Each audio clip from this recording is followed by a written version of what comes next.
The name of the game in manufacturing is good parts out the door. To do that, you have to minimize downtime. To minimize downtime, you need properly trained technical people, technical support people. In the case of our training, we train people to troubleshoot and work with PLCs in automation. Starting with the instructor needs to be someone that has thousands of hours, at least hundreds, on the shop floor doing what he's training the people to do. Secondly, the training material should be developed by someone with the same experience. You cannot troubleshoot a system that you're not intimately familiar with. Be like troubleshooting a car that won't start. Did the motor turn over? Do you have ignition? Do you have gas? Now that seems relatively simple, but when it comes to actually repairing those things or determining what the problem is, that needs to be learned from an experienced mechanic. I have thousands of hours on the shop floor doing troubleshooting and thousands of hours developing the materials that I use in my training program. A key thing to remember about the instructor and the relationship with the learners. If the learner doesn't have a sense that the instructor has time in the trenches doing this kind of work, then their ability to remember what they've been told is weakened, because when the brain processes and develops memories through the hippocampus, there's an emotion that's attached to it. And this kind of an emotion is like a dopamine that strengthens the memory because the learner is listening more intently, intentional listening, because they believe this person knows what they're talking about. That cannot be overemphasized when it comes to having a live instructor in front of your technical support people to train them, who gives them the impression that they know what they're doing. Always keep that in mind. Thank you. When I say thousands of hours, I really mean tens of thousands of hours. Beginning in the Marine Corps, Vietnam, I was a ground pounder, but my secondary MOS was microwave radio technician. So I started out ground pounding and repairing microwave radio equipment in the Marine Corps. I left the Marine Corps and started working, obviously, as an electronics technician. From there, I went to an electronics instructor, and I taught a 2-year program teaching electronics. Everything you can imagine involved with electronics. And from there, I went to a college to teach solar and wind energy and electronics. And from there, I went to Allen Bradley to teach CNC, computerized numerical control. When I left there, I went to working as a controls engineer full-time. And eventually, after a number of years, went to work for one of Allen Bradley Rockwell Automation's best distributors as a course developer and trainer. And I did all the training for PLC, HMI, and NetLinks. When I left there, the next 10 or more years of my career has been as a self-employed controls engineer and trainer. So overall, I have more than 70,000 hours of experience combined in electronics as a technician, a controls engineer, and teaching. So that's pretty much a summary of my resume. And in 3 of those positions, I did course development. I did course development a tiny bit in the Marine Corps. I had a brush with doing M60 machine gun training. That doesn't apply, so let's skip that. But as an electronics instructor, I taught a complete 2-year program, but I did a lot of course development and training aid development during that time. And then as a CNC instructor at Allen Bradley, I developed all my collateral for training.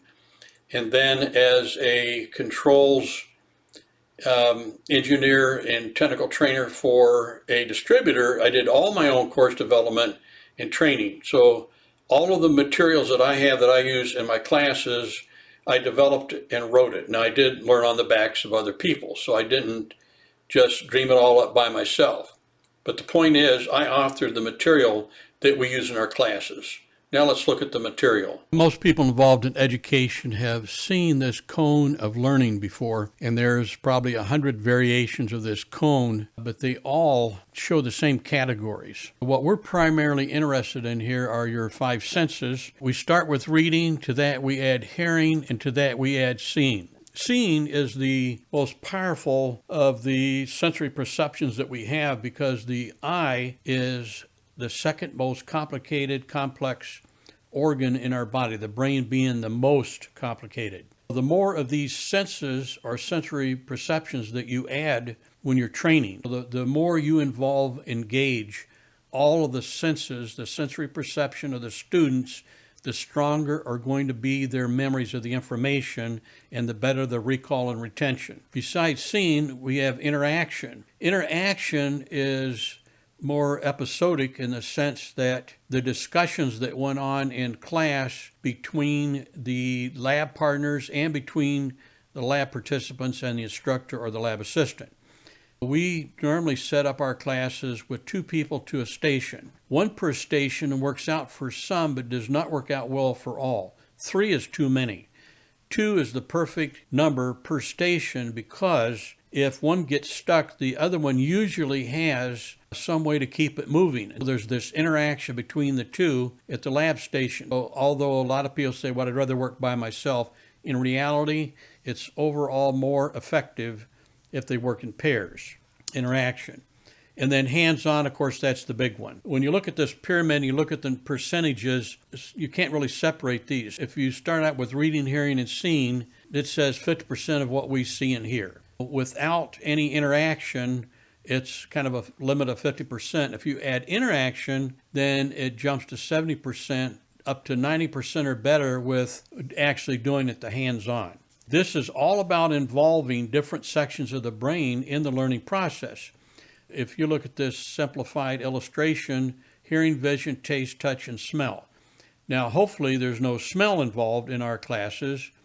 The touch involves the motor skills paired up with the vision and the hearing and the visualization. If you look at this, an additional illustration of the brain here, and you look at the sensory cortex, motor cortex, the occipital lobe, which is in the back, that's the visual association and visual cortex.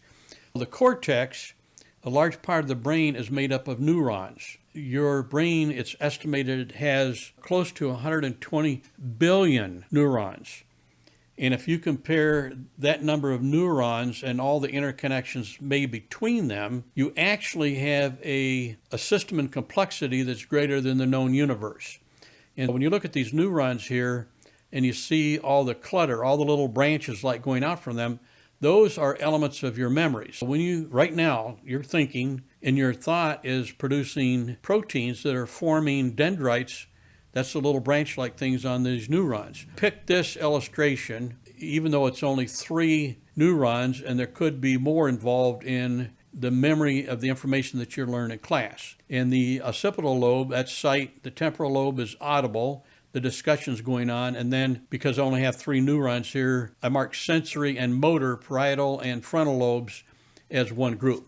In reality, you could have 4 different neurons or groups involved in a memory of one piece of information. And of course, I mentioned in earlier talk that if the student believes the instructor knows what they're talking about, there's a certain emotional aspect that further strengthens the relationship between these individual neurons. The more neurons you have involved in a piece of information that you're learning that you want to recall out on the shop floor, the better. Functional comprehension and retention, this really says the same thing.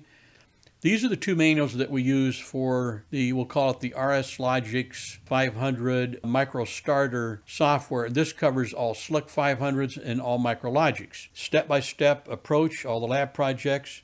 You could go on the website and do a what's inside thing to look to see what is in these manuals. These are each, I think, about 250 pages. We don't get through all this material in a 5-day class, but we focus on the fundamentals and basic programming, and what we do is we introduce the learners, the students, into a path of learning, and we include this second volume, Programming in Advanced Subjects, We might even do a project or two out of that manual. Either way, the student leaves with both of these manuals and a complete understanding of how they can move ahead in their education, developing their skill set for this type of technical labor. And we tell them exactly where to get all the information and software, hardware that they need to continue if it's not available at work. This is a typical class setup, and you can see each station has 2 manuals. Now, we normally do 2 per learning station. What we sell and deliver is 2 people per workstation. This was the class I did for some engineers in the Navy. You see these 2 manuals. This is for 500, I call it, Slick 500 Micrologics. These are the 2 manuals for RS Logic Studio 5000. What is nice if the student gets a chance to take both of these classes, because in this class, they learn ladder logic and basic PLC stuff, I/O, scans, and everything. In this one, if they've already learned ladder logic, 5000, RS Logic Studio 5000, the tag structures, in other words, labeling of memory locations, pointers, registers, it's much more complex and more involved. If they've already learned ladder logic in the 500, when they take this class, they're looking at the exact same basic landscape, but they're in a different vehicle and they've got the experience of having been there before. We always recommend that you do the 500 first, then the 5000. I've actually done them in consecutive weeks. Had the students for 2 weeks in a row. This is the trainer for the 500, and you notice that, and also for the 5000, that shows a Compact Logix L32E, but we also have some newer processors. Nonetheless, both of these learning stations allow the learners to do lab projects that 100% are portable to any version of RS Logic Studio 5000. In addition to 500 and 5000, we also have Connected Components Workbench with the Micro 800. These are the 2 manuals, hands-on lab project manuals, that we use for our Micro 800 training with Connected Components Workbench. And actually, these 2 manuals combined have more lab projects than the other 2. And this is the hardware trainer, one of the hardware trainers that we use. One thing I did fail to mention was that I actually did course development and training twice for Rockwell Automation. The first time it was actually Allen Bradley before they were purchased by Rockwell. That was the CNC. And then later on for Rockwell Automation in Mayfield Heights, I did course development and training for the hands-on technical training group. It was PLCs, HMIs, and Netlinks. So twice I did course development and training for Allen Bradley Rockwell Automation. So that wraps up my qualifications as a teacher, the qualifications of the learning materials, and the lab hardware. I believe I have, if not the best, some of the best training, hands-on, FaceTime instruction in the world for an English speaker. Thank you.